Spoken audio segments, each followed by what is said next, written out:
Hi friends, this video shows how to install Hotstar app in Kids profile. Let me go to top left corner and select switch accounts. Then select one Kids profile. Let me select Kid 2.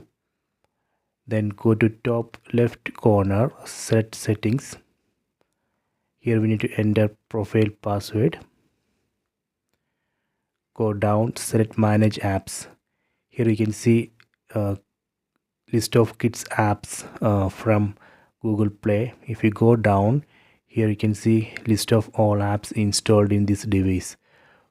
I already installed Hotstar app in parent profile that we can see here. If you go down, see Hotstar, select Hotstar, select allow. So this way we can install Hotstar app in kids profile.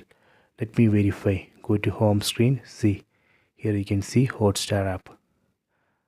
Okay, you can try this. I hope you have enjoyed this video. Please subscribe this channel. Please like and share the video.